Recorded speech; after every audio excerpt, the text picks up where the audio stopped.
जहां तक मुख्यमंत्री जी के, नीतीश जी के प्रधानमंत्री का बनने का सवाल है, तो इसका अवसर तो उन्होंने खो ही दिया है। रात में सोते होंगे तब उनको मेरी बात याद आती होगी। विरासत बचाओ नमन यात्रा के दोनों चरणों की समाप्ति के बाद पटना में उपेंद्र कुशवाहा ने प्रेस को संबोधित किया। इस दौरान उन्होंने कहा कि तमाम महापुरुषों को नमन करते हुए की गई यात्रा की समाप्ति के साथ यात्रा की समाप्ति की गई है। इस दौरान उन्होंने महागठबंधन पर भी हमला बोला। उन्होंने कहा कि बिहार को जिस रूप में ले जाने की बात नीतीश ने की थी वो नहीं कर पाए। गड़बड़ करने वाले लोग ही सिर्फ जेडीयू में बच गए हैं। जेडीयू के कई नेताओं ने जेडीयू का साथ छोड़ा है। कहे या न कहे, सच यही है कि अब किसी भी स्थिति में बिहार के लोग तेजस्वी यादव जी को मुख्यमंत्री तो नहीं स्वीकार करने वाले। तो सच यही है, वो कहे या न कहे। जहां तक मुख्यमंत्री जी के, नीतीश जी के प्रधानमंत्री का बनने का सवाल है, तो इसका अवसर तो उन्होंने खो ही दिया है। रात में सोते होंगे तब उनको मेरी बात याद आती होगी। हम लगातार बोल रहे थे कि नीतीश जी अपना डिसीजन बदलिए, अन्यथा जेडीयू बर्बाद हो जाएगा, समाप्त हो जाएगा। तो जेडीयू बर्बाद समाप्त अब हो रहा है, नीतीश जी को इस बात का एहसास तो हो ही चुका होगा।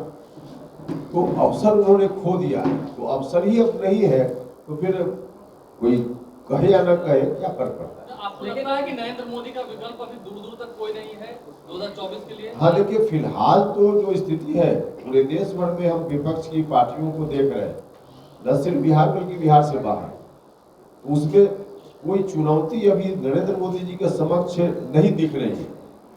अभी एक तरफा गेम होता है, उस तरह का है, क्योंकि नरेंद्र मोदी जी का पर्सनालिटी और उनका काम और उसके सामने बिखरा हुआ विपक्ष जिसका कोई एजेंडा नहीं, और उसमें से अधिकांश लोग भ्रष्टाचार में कभी जेल जाते हैं, कभी बाहर आते हैं, तो वैसे लोग मिलकर नरेंद्र मोदी जी का मुकाबला कहाँ कर पाएंगे? स्थिति तो यही है।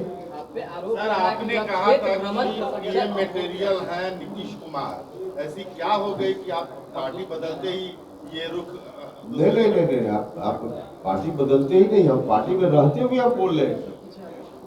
हम देखिए, ये बात सच है कि पहली बार जनता दल यूनाइटेड में अगर किसी ने कहा कि नीतीश कुमार जी पीएम मटेरियल है, तो हमने कहा था।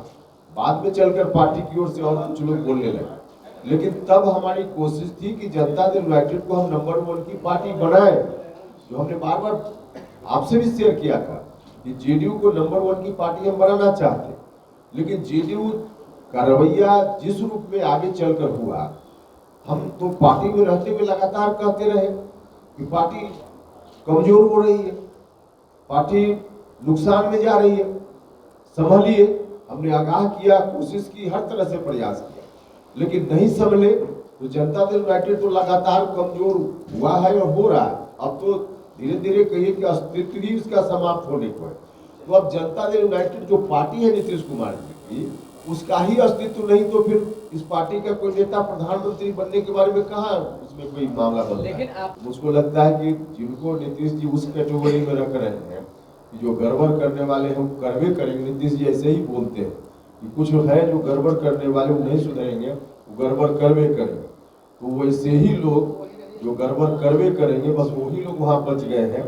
बाकी जनता दल यूनाइटेड हम जहाँ गए, जिला का जिला खाली हो गया।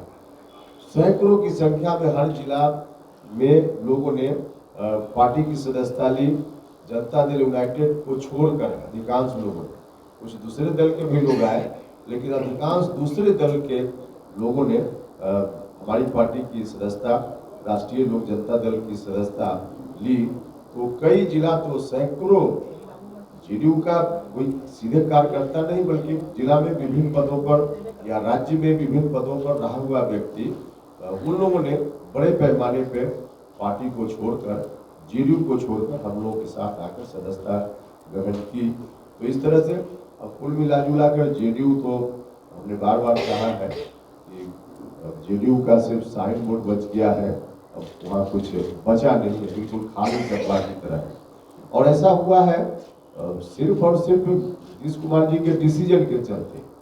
जो डिसीजन उन्होंने किया, बिहार को फिर से हम 2005 वालों के हाथ में सौंप देंगे, तो इसके चलते यह स्थिति बनी है। तो जनता दल यूनाइटेड, हमने एक जगह और कहा था आज जो स्थिति है, जनता दल यूनाइटेड का तो जनाजा निकल गया और उस रूप में अब जनता दल नहीं है, जनाजा दल है। अब कुछ नहीं बचा है, वहाँ जनाजा निकला है। बता दें कि उपेंद्र कुशवाहा ने अपनी विरासत बचाओ नमन यात्रा के दौरान नीतीश कुमार पर खूब निशाना साधा है। पटना से अभिषेक कुमार सिंह की रिपोर्ट। हमसे जुड़े रहने के लिए हमारे YouTube चैनल को सब्सक्राइब करें और नई वीडियो की नोटिफिकेशन के लिए बेल आइकॉन को दबाएं। अगर आप ये वीडियो Facebook पर देख रहे हैं तो लाइक जरूर करें और ज्यादा से ज्यादा शेयर करें। धन्यवाद।